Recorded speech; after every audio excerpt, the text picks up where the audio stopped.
Shadi. Give your hearts, but not into each other's keeping. For only the hand of life can contain your hearts and stand together, yet not too near together. For the pillars of the temples stand apart, and the oak tree and the cypress grow into each other's shadow. Khalil Gibran, the prophet. 4 weeks later, Nick and I were in India for our Roka ceremony, the formal North Indian ritual that marks both families' approval of the union and recognizes the beginning of a new relationship for not just the couple but the families as well. Nick's parents, Denise and Kevin sir, were there with us, as well as a group of about 30 of my family and closest friends. 4 Pandits chanted for our peaceful union on a sun drenched afternoon at my home in Mumbai. When it was our turn to chant, we repeated the Sanskrit prayers phrase by phrase after them. Maybe because he is so musical, Nick was able to pull off the tricky pronunciations and intonations sometimes even better than I was.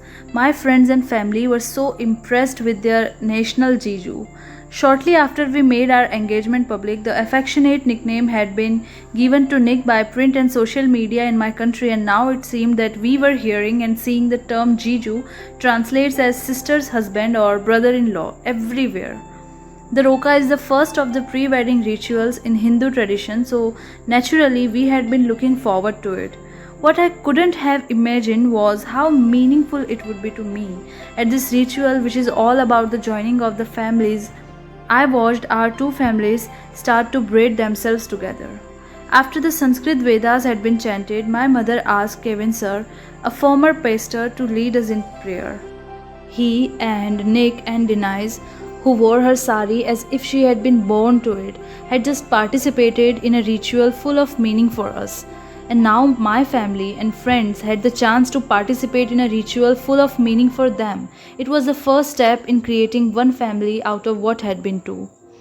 Nick and I had started thinking about the kind of wedding we wanted to have almost as soon as we decided to get married.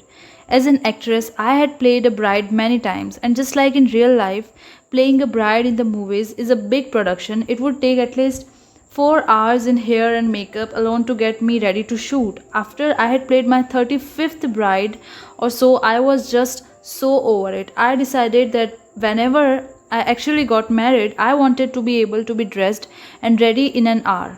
It would be quick, it would be simple, no big deal. Ha!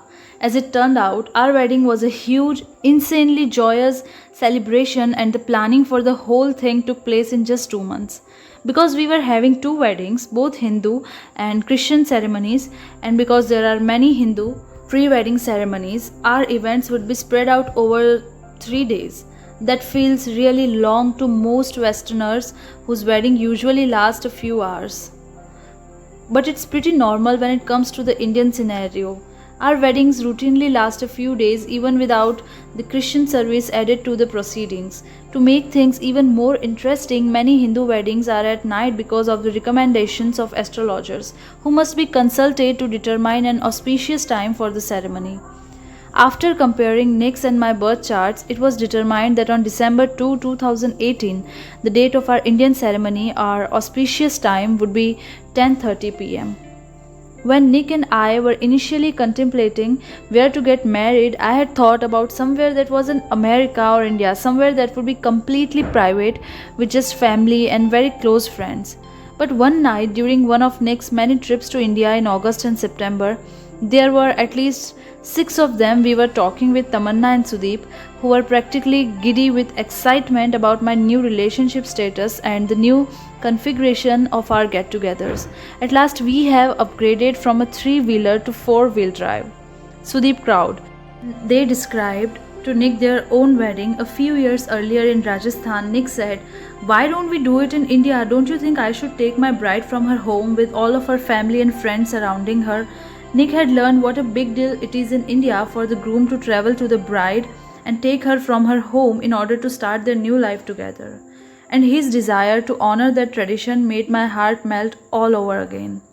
We decided if it was logistically possible, India it would be. I told Nick about the Taj Umaid Bhavan Palace in Jodhpur, where I had shot a commercial for Lux Soap in 2009. I had been enchanted by the sweeping grandeur of the royal residence, by the elegant grounds and the regal interior. Said we should find out right then if it was available. This was at 11 p.m. We called our travel agent Aparna and she called the Taj the next morning, and unbelievably they had total availability for our exact dates. For 200 people right from the start, it felt like the universe conspired to make the many moving parts of our wedding fall into places. Nick and I always understood that this wedding would be a cultural and religious education for both of our families. The Western wedding would be an education for the Indian side, and the Indian wedding would be an education for the Western side. That's why we prepared funny, informative booklets for all our guests: Indian weddings for dummies and Western wedding for dummies. That way, everyone would be prepared for each of the rituals and ceremonies as they happen, and we could explain which elements were traditional and which were our own personal variations. We also set up a bazaar in the hotel that featured clothing and jewelry created by local designers I had worked with or knew of. I knew that family and friends coming from the States might want to partake in their offerings. All of the most important people in our lives were going to be there with us, and we wanted to create a cross cultural event they had both understand and never forget. The morning of November 30 dawned bright and clear in Jodhpur, as do most mornings at that time of year. We had had a welcome dinner for all of the guests the night before, and this was the day of the first of the pre ceremonies since the Roka, and the musical celebrations. I was so excited to introduce Nick's family and all our Western friends to these functions, as we Indian refers to them, that I may have literally danced my way to the shower that morning. It was in the palatial bathroom that my dance moves came to an abrupt end as I stepped down hard on a sharp 2-inch piece of wood sticking up out of the beautiful old plank floor. This was no splinter or silver, it was a small spike that drove straight into my heel and more or less buried itself there. Alone in the giant bathroom and unable to make it to the door, I sank to the floor and squeezed my foot to stop the bleeding, then shouted to my long-time assistant, Angel D'Souza, who I knew was just outside in the next room. When she entered the bathroom and saw me sitting in a puddle of blood, she shrieked. I told her to get Nick, who was in the shower in his own bathroom. He arrived moments later, and it would have been a comic scene if it hadn't been so painful. Chanchal screaming, Nick in a t-shirt with a towel wrapped around his waist, hulking member of our security team who had heard all the commotion and was checking to make sure we were safe, and me on the floor with blood seeping out of my foot. The doctor was on the way, but I was impatient to start getting dressed for this day I had been looking forward to so much. So Nick quickly pulled on shorts and held my foot steady while I doused it in the only antiseptic I could think of, perfume, alcohol, and then pulled the bloody spear out with a pair of tweezers. After years of enduring blistered feet through never-ending dance rehearsal and earning scars in complicated stunt sequences, I had developed a high threshold for pain, thank goodness, and I was pretty stoic about the whole thing. That's probably why when the slightly messy medical intervention was complete, Nick dead pained. This is my future wife, I am scared, by making a joke about how tough I was and what that boded for him. He diffused the tension, made us all laugh, and reminded me that all would be well because I am tough and I was marrying the man of my dreams. A few hours later, I limped to the mehndi where I had henna applied to my hands and legs in beautiful, intricate designs, and so did the women in my family and any other female guest who wanted to adorn themselves in this distinctive traditional way. And that night I danced at my Sangeet wearing heels because nothing, not even a wooden spike in my foot, was going to stop this from being the best damn party of my life.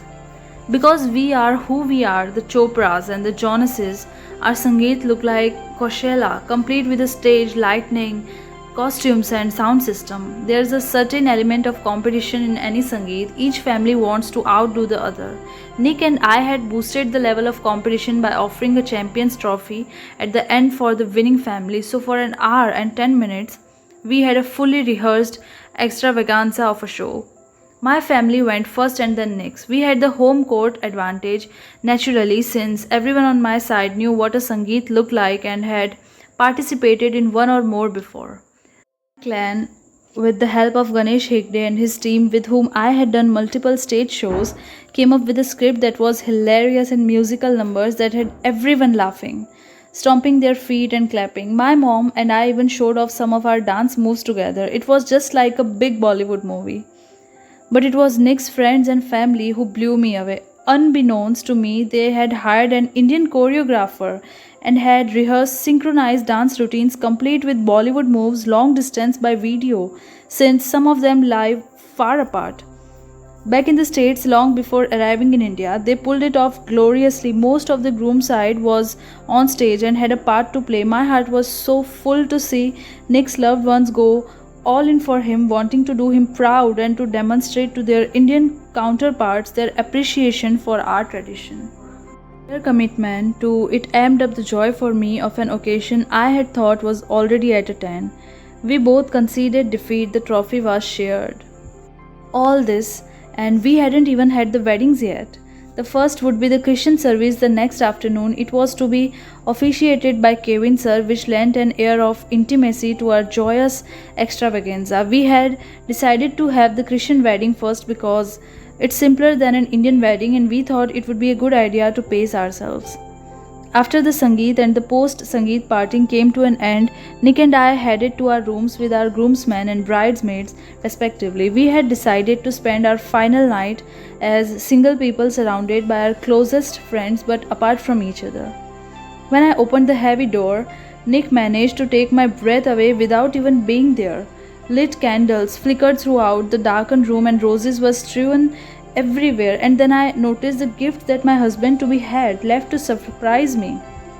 Notes giving voice to his respect, faithfulness, and love. My bridesmaid and I were speechless, but while I couldn't use my voice to form words, I was somehow able to formulate them in my head. I really must have done something right. I remember thinking, how else was it possible that I had found someone who appreciated me and loved me so dearly, and who knew me so well, who knew exactly what I needed to be reminded of the night before our wedding. The next afternoon, I was standing in a ground floor room of the palace waiting to take the long walk across the lawn and out to Nick at the altar. It was a gorgeous sunny day, and Nick was flanked by his groomsmen, including his brothers and his closest friends. Sir was standing behind the altar ready to conduct the service. I was wearing Ralph Lauren again. It was only the fourth wedding dress Ralph had ever made, and the first for someone outside his family. The dress had not only been designed for me, but further personalized. Into the skirts of the gowns, hand-embroidered lace had been stitched names and words that were meaningful to me and to us. Paulus Jerry Jonas, love, 1st December 2018, compassion, family, hope, Madhu and Ashok, Om Namah Shivaya. Ralph Lauren and his atelier, initially with their role in bringing Nick and me together at my first Met Gala, and later with this exquisite gown, will always be a part of our love story. To complement the gown, I wore a 75-foot veil that had to be stitched into my hair by Priyanka Borkar so that it wouldn't be dragged off by its own weight. The very long veil, almost exactly the length of a tennis court, was the brainstorm of Andrea Chiaraldi, the creative director of the Ralph Lauren women's collection, because it was such a lengthy walk from the palace to where Nick would be waiting for me at the altar. Andrea thought that the dramatic visual impact would serve us well while I covered the vast distance, and if I was going to have an extremely long veil, I wanted it to be the longest in the world. As fate would have it, I lost that competition just 3 months earlier. A bride in Cyprus wore a veil that was 22,843.9 feet long, the length of 63 and a half football fields, but 75 feet was plenty long for me. Thank goodness the 25-foot trench coat dress train had given me practice. It had given Nick practice too, and we staged some funny wedding pictures that referred back to the 2017 gala of the Infinite Train, and now I will always have a special place in my heart for gowns with dramatic sweats of material trailing behind. As a final special touch, Aydin Ahmed, my nephew and the ring bearer, would be carrying the ring on a pillow that incorporated the lace of Danish wedding veil, and the next day at my Indian ceremony, my lehenga would include a portion of the border of my mother's beautiful wedding sari stitched inside. I wanted both of my mothers close to me as Nick and I made our promises to each other, the mother who had traveled with me in my train compartment since birth, and the mother who had just to my delight and gratitude so gracefully stepped into it. With Yumi Mori putting final touches on my makeup and Priyanka finally getting my veil secure, the bridesmaids started their own lengthy processional. And as I waited for the moment when I too would step out of the door, a wave of anxiety washed over me behind the curtain that separated me from the grounds of the palace and everyone I loved in this world. I closed my eyes and took a moment to talk to the one person I knew could calm me. I wish you were here, Dad, I said. I hope I'm doing the right thing. And then the curtain opened and I saw Nick's face. I saw his eyes. My doubts lifted and I knew absolutely that in walking toward Nick, I was walking toward the man I wanted to create my future with. Mom met me as I approached the altar and she walked me down the aisle, even though when we had first discussed it, she had said she couldn't. I'm a woman. I'm not allowed, she had said. Not allowed? My strong, independent mother. It's 2018, I had replied. Whatever we want is allowed at our wedding.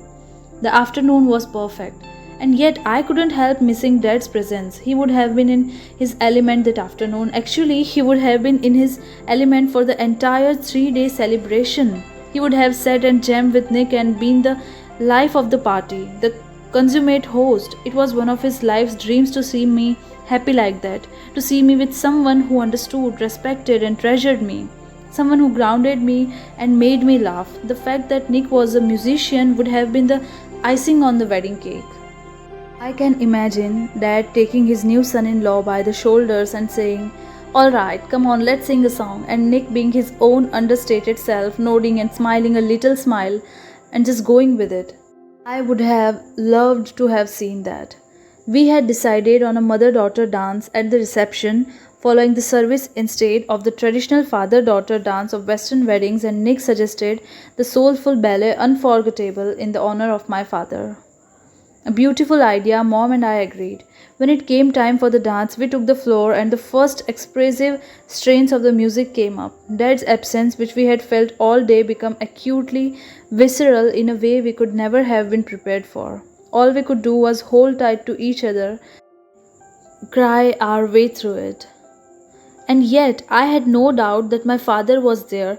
There had been a number of minor miracles throughout the planning of the wedding, including the Taj Umaid Bhavan Palace's availability for such a large party on such short notice, for starters, and the fact that almost every one of our closest friends and family was available to attend.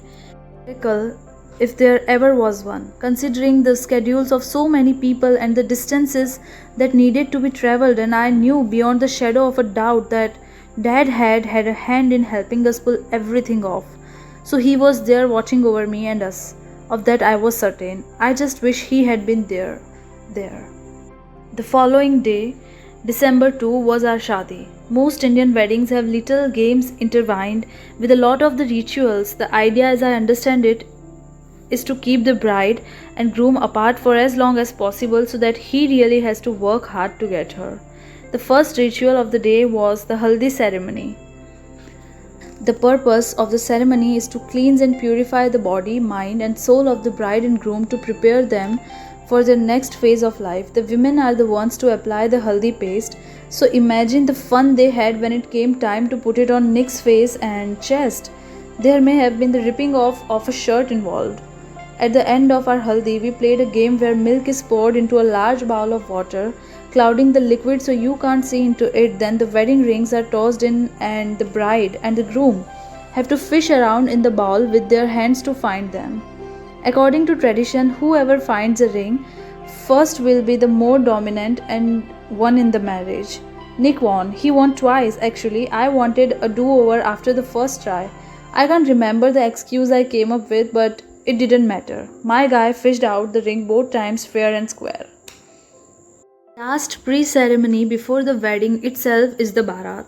Nick's Bharat was a colorful and joyous procession. He and his horse were Bedecked in finery, and everyone was dancing and playing music and enjoying the excitement leading up to the wedding. While a barat is primarily a celebration of the groom, it's also a make the bride and her family wait game. So Nick and his barat party took their time while my family awaited their arrival. Say that it's good luck for if the bride catches a glimpse of the groom during his barat before he sees her at the mandap. So I knew I had to find a secluded place from which I could watch Nick's grand entrance. I wanted that moment of good luck. The room where I was getting ready was quite far from where Nick would be arriving on horseback, but that didn't stop me from putting my stealth observation plan into action. In all my paraphernalia, with my elaborate nut hanging on my nose, mang tika flapping on my forehead, multiple bride necklaces, and arms full of jingling chudas, I lifted my heavy lehenga and ran up a flight of very steep stairs to a balcony that overlooks the entrance of the palace. My bridesmaid got left behind because they couldn't run in all their finery, but they didn't have the motivation that I did. When I arrived at my hidden viewing spot, I saw Nick riding in the astride his horse, wearing his gold and white safa and looking every inch a prince with that wedding turban on his head. Down below, my family welcomed his family in the Milni ritual. The uncle meets the uncle, the auntie meets the auntie, the cousin meets the cousin, the brother meets the brother, and so on. His friends danced, the band played. I felt as though all my childhood dreams and fantasies had just come true. I returned to my room and sat down for a minute to collect myself before making my own entrance. I was late. Of course, because of my crazy run up to the balcony and back. All the same, I took a moment to appreciate the unbelievable good fortune that had brought me to this time, this place. Like many Western girls who dream of getting married in a beautiful white gown, Indian girls dream of getting married in red wedding finery, red for love, prosperity, and fertility. And now here I was in my beautiful red Sabya Sachi lehenga and veil, about to marry a man whom I loved with all my heart and who loved me with all his heart right back. I couldn't stop smiling. An Indian marriage is basically a promise, not a contract, and the couple takes a vow that they are going to be married for 7 lifetimes. A temporary canopy-like structure called a mandap or wedding altar is constructed, and for much of the ceremony the couple sits under it. In a ritual called a Mangal Fera, the couple walks around fire 7 times, promising to find each other in every lifetime. When it was time for me to make my entrance, Sid and my cousin brothers walked me out in a procession to meet Nick. Now it was time for the Kanyadan, the giving away of the bride. Normally this would be a joyous responsibility for the father of the bride. My mother honored her brother Vimal Mamu by asking step in, and so my uncle, who had helped raise me in the United States, facilitated medical treatment for my father during his illness and been there for our family always. I placed my right hand in Nick's right hand. We looked into each other's eye and vowed to find each other in this lifetime and every other one. But again, even around taking a sacramental vow, there is an element of fun built into the ceremony. One that my side of the family wasn't going to let slip through their fingers. When Nick first approached the mandap, he, like everyone else, had to remove his shoes because it's a sacred space. While most of our guests were focused on the prayers and rituals of the hours-long ceremony, my female cousins and friends snuck off to steal Nick's shoes. When the ceremony was over and Nick walked out of the mandap, the girls came out in a mob and demanded payment to get them back. Juta Churi is a common game at North Indian Hindu weddings. Though I must admit my friends and cousins took it to a new level by stealing not only Nick's shoes but a handful of other men's shoes too, including his brothers. Luckily for Nick, I had prepped him on what he might expect, minus the surprise theft of his friends and family's shoes. He had little diamond rings for all of my cousins and friends, using them enough to get his shoes back right away and everyone else's too, which meant that we could go dance celebrating our union and our great good fortune once more. Shortly before our wedding, a friend of mine observed to me that a marriage is different from of a wedding. What I understood her to mean was that this one amazing day in our life was just the beginning of something that we would work on every single day of our lives. It was the formal beginning of supporting each other's dreams, of understanding each other's need in a balanced way, of being able to talk about those things openly and honestly. A wedding is a lot of fun, a marriage is a lot of fun too, but it's also work. 3 days after our shadi, it was time to embark on the voyage and the work of our marriage. That was the day, December 5, 2018, that Bumble India launched. It was a labor of love that had been a year in the making. Bumble is the dating app where women make the first move, and when I first met the company's founder, Whitney Wolf Herd, in 2017, I immediately asked her if she had ever thought about going international. Oh, we are thinking about that now, she responded.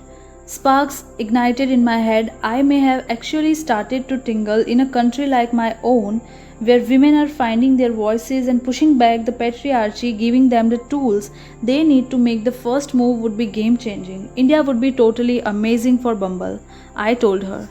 And so a partnership was born. I invested in Bumble, my first tech investment, and partnered with the company to bring the app to India. Now, just days after my shadi, all of our work was coming to fruition.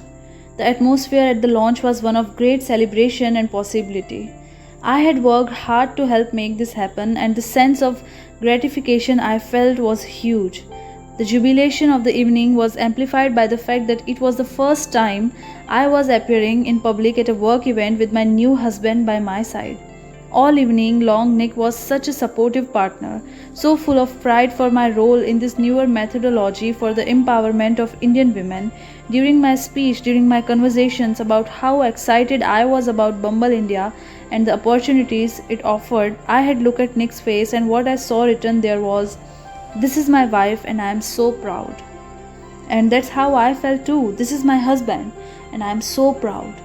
Just days earlier, we had been in the midst of our fairy tale wedding celebration, and now, with the mehndi still fresh on my hands and feet, here we were turning that celebration into a marriage, into the reality of a life lived together. And I hope that the joy and the work of our shared life will always be something I look forward to every day into the limitless future.